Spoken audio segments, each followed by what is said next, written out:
Buenos días. Quiero agradecer una vez más a todas aquellas personas que nos siguen en las redes sociales, quienes nos alientan a seguir en esta actividad de discusión, de debate, y en especial a los repúblicos que se han tomado pues la tarea de propagar estas ideas que nosotros hemos venido planteando en los últimos meses con respecto a la situación que se vive en Venezuela. Por supuesto, agradecerles que en lo posible pues difundan estas ideas, estos mensajes, para posicionar lo que debe ser el planteamiento de una nueva Venezuela hacia una nueva república. En este momento se está dando una guerra, una confrontación irreversible en las Fuerzas Armadas de Venezuela. Las Fuerzas Armadas están divididas, pero aún no fracturadas.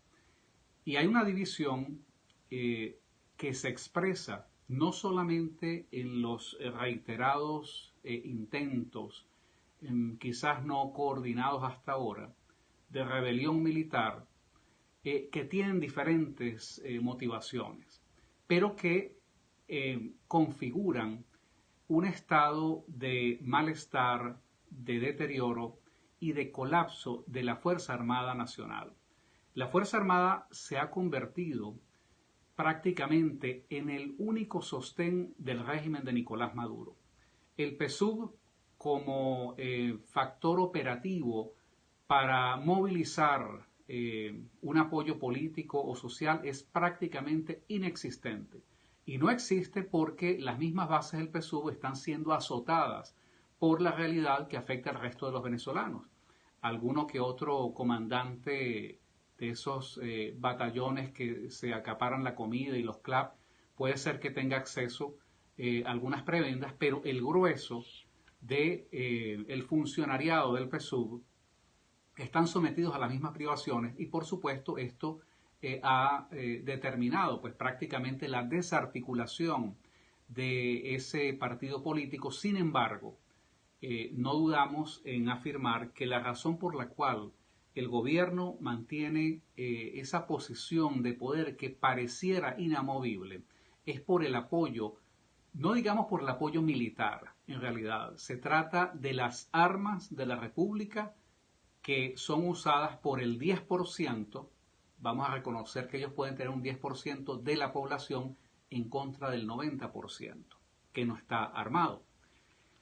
Sin embargo, esta base sustancial de apoyo que ha logrado el gobierno por la vía de las armas, tomando por asalto la institución de las Fuerzas Armadas venezolanas, esta institución está sometida a las mismas contradicciones que el resto de la sociedad venezolana. Por eso, no nos debe extrañar que hay descontento entre los militares, no solamente entre los oficiales que tienen jerarquías importantes, sino también entre los soldados. Muchos soldados, muchas personas que se incorporaron a las Fuerzas Armadas lo hicieron pensando que esto podía mejorar su situación socioeconómica. Esto no ha ocurrido, por el contrario. Están sometidos prácticamente a las mismas carencias ellos y sus familias que el resto de los venezolanos. Muchos oficiales decidieron emprender la carrera militar pensando que era una carrera digna, que era una carrera que les iba a permitir un desarrollo personal, profesional, para levantar a sus familias. Y tienen que enfrentarse ahora que, bueno, forman parte no de una institución profesional, sino de una banda, de una cofradía, de una fraternidad de complicidades, donde para que no les corten la cabeza, pues hay que ser parte de diferentes niveles y esquemas de corrupción que operan en las Fuerzas Armadas.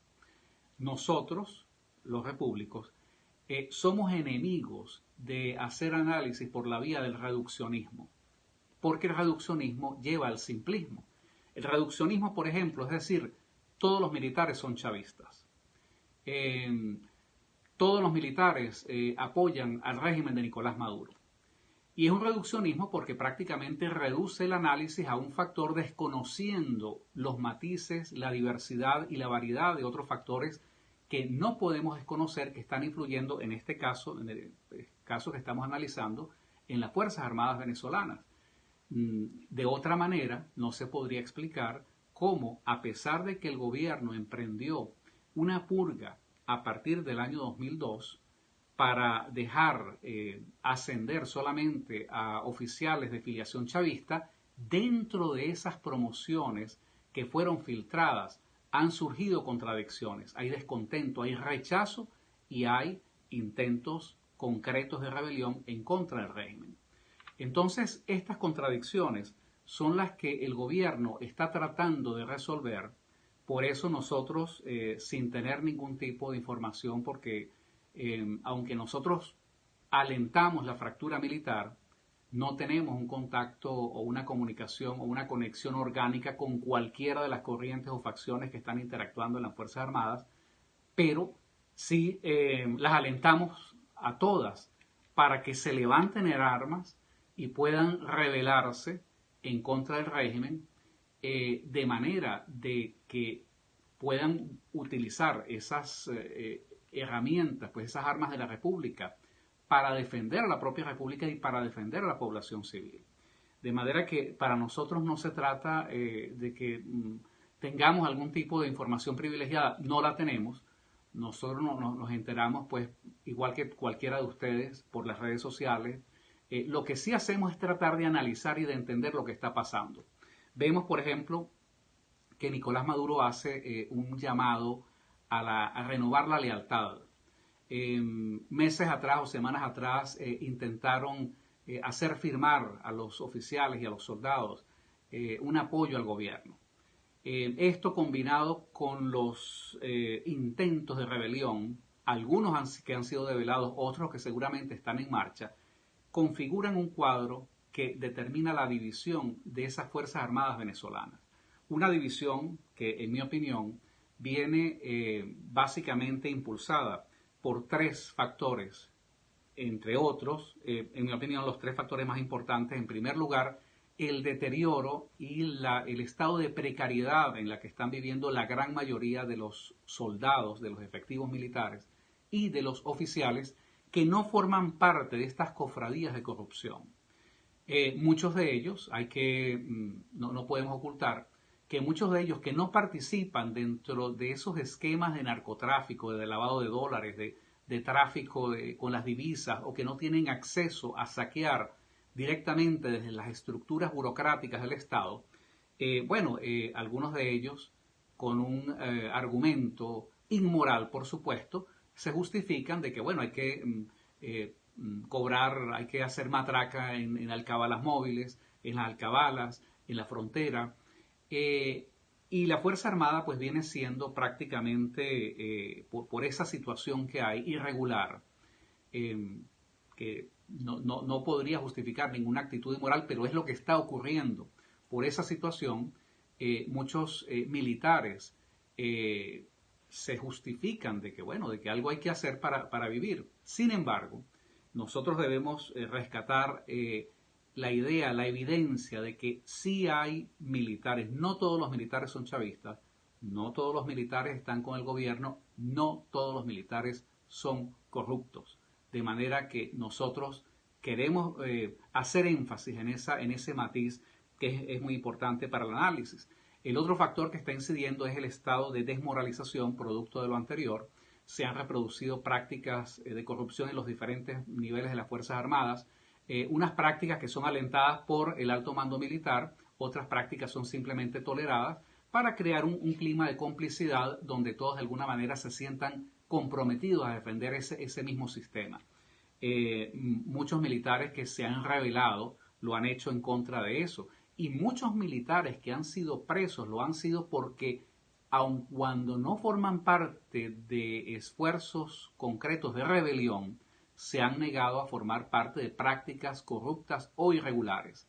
Y al negarse a formar parte de esas prácticas corruptas se convierten en sospechosos militares que, por ser institucionales y por ser honestos, no son confiables para quienes participan pues, de estas de estos esquemas de corrupción que proliferan en las Fuerzas Armadas. Y por supuesto, un tercer factor que nosotros identificamos es la absoluta pérdida de confianza de la base de esa pirámide militar en los superiores. No solamente hay una pérdida de fe, de confianza de los soldados en la institución militar, y eso se refleja en el hecho de que muchos de ellos han decidido desertar porque realmente es una institución que no llena sus expectativas. Vemos como de igual manera hay muchos oficiales que, aunque han sido formados bajo estos esquemas de basura ideológica del régimen, no confían en sus superiores, porque saben que la Fuerza Armada ha sido reducida prácticamente a una alianza de complicidades, donde para que no les vuelen la cabeza, pues hay que unos y otros tienen que protegerse allí. Esto, por supuesto, no crea ningún tipo de, no hay un clima, digamos, de confianza ni de orgullo de pertenecer a esta institución. Esta crisis que se está viviendo es la evidencia de la división que hay. A esto hay que agregar expresiones más concretas, por ejemplo, de facciones que aún se autodenominan como chavistas y que tratan de levantarse en contra del régimen, reivindicando una idea que nosotros, por supuesto, combatimos, que es recuperar el legado histórico de Chávez.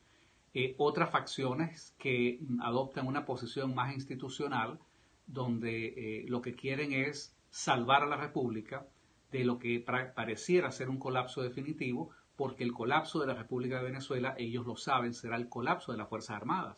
Son los militares que no solamente ven con desconfianza, sino que rechazan que el gobierno se entienda con el narcotráfico, que el gobierno esté penetrado por el narcotráfico, que el gobierno sea cómplice de las prácticas, de los operativos que hacen paramilitares y guerrilleros en la frontera de Venezuela y Colombia.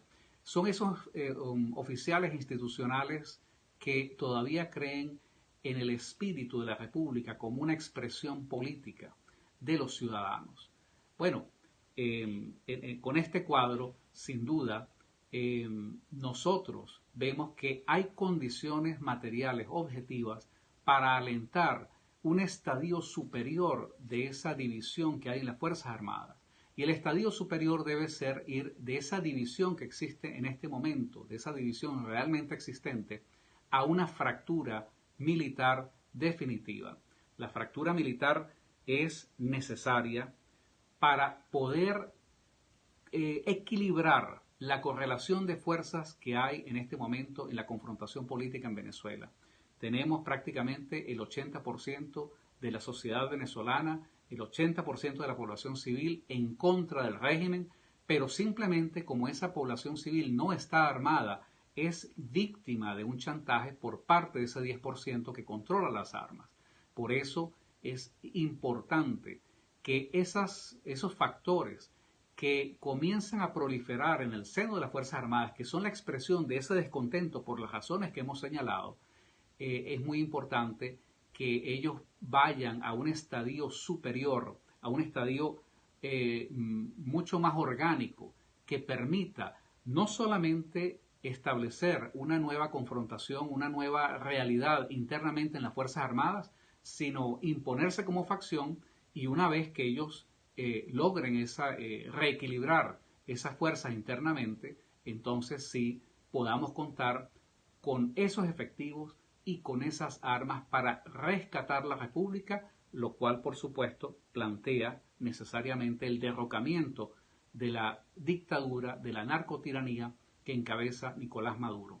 Nosotros queremos hacer énfasis en la necesidad de alentar lo que siempre hemos planteado, que es la fractura militar, que es alentar a estos oficiales para que ellos hagan lo que les enseñaron a hacer. Nosotros no le vamos a decir a los militares, no les vamos a enseñar artes y ciencias militares, porque es lo que ellos conocen, pero lo que sí les podemos decir es, lo que sí podemos hacer es compartir con ellos nuestra visión del país, lo que queremos hacer en Venezuela, y ver dónde hay esos puntos de coincidencia que son indispensables para poder materializar una necesaria, impostergable y absoluta alianza entre civiles venezolanos y militares, no solamente para derrocar a la tiranía, sino para establecer las bases de una nueva república.